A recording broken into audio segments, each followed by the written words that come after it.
sportsman category, Super Comp, coming up.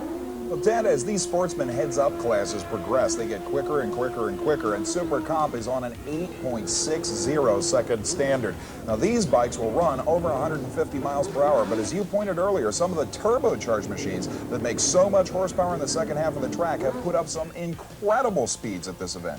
Take a look at the number 2 qualifier, for instance, Ron Bonititis from Cherry Hill, New Jersey, the speed 150.16. Joe Ford in the number 3 spot from New Jersey, 151 miles per hour, 1,000th between the number 1 and 2 qualifiers.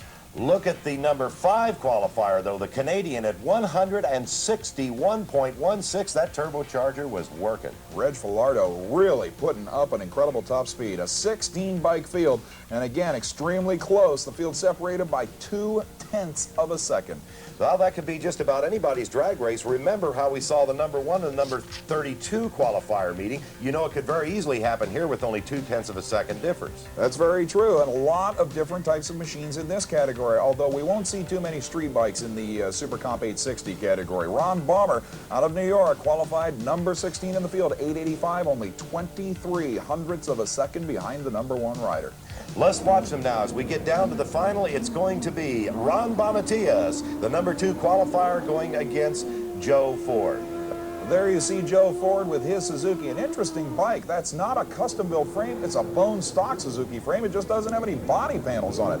Bonititis' turbo bike in the far lane is interesting in the sense that Bonititis is a regular weekly racer here, Ted, and he also drives a 4-wheel drag car. Bonititis driving a Kawasaki turbocharged, whereas Joe Ford on a carbureted Suzuki. So we've got a battle of the brands on our hands in this final for Super Comp Eliminator. Well, Ford ran 8.610 seconds in the semifinals, beating number 1 qualifier Kenny FUEGEL, so he knows how to hit that mark.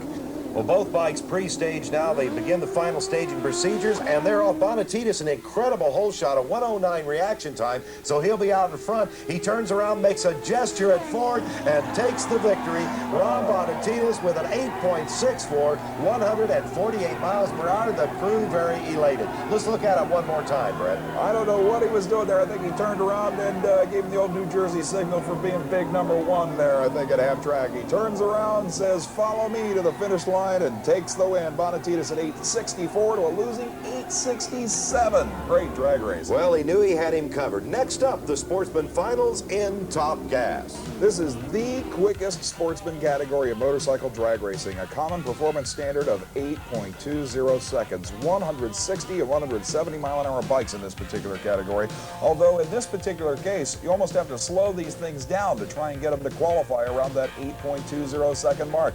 Rickey Gadson out of Sicklerville, New Jersey, ran 8.212 seconds, nearly perfect to lead the field, Ted. Now, on a 16-bike field, we're going to see a little bit more of a spread here because trying to get something that fast to run exactly 820 is quite an accomplishment. So far, all of them running about 150 miles per hour, except for the number 6 qualifier, who fell off to 128, Fred. That's true. There's a bike that probably almost going the 7-second zone that he's trying to slow down to run in top gas. This is kind of the top sportsman of motorcycle racing. Extremely modified, competition-only motorcycles, almost all of them, with few exceptions, lay-down type chassis frames.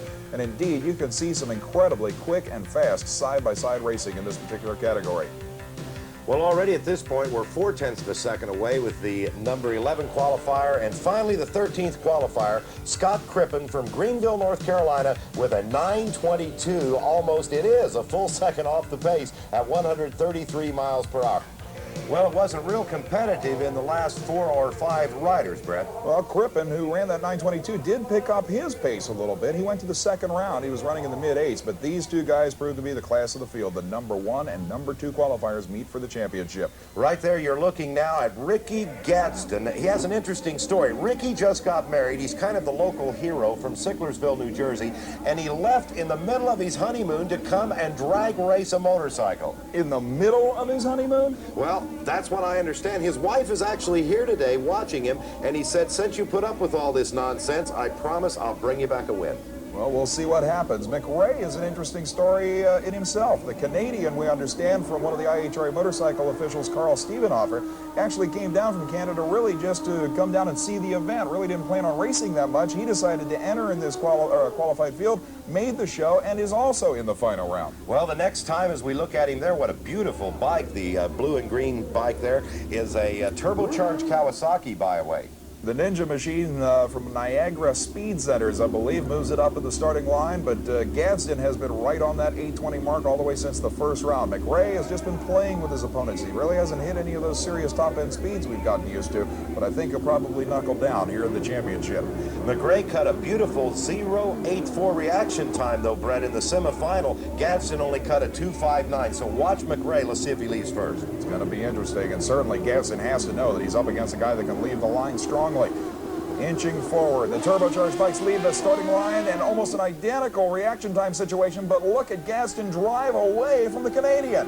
That bike really pulling. He's going to have an easy win for the wife. Let's take another look at it. Almost identical, as you said, a 144 to a 142 on the reaction time. Those bikes are side by side, Brett. Boy, and it was that way until the Christmas tree when Gadson drove away for an 8.23 second win. You can see him down underneath that cowling trying to keep the airflow as clean as possible.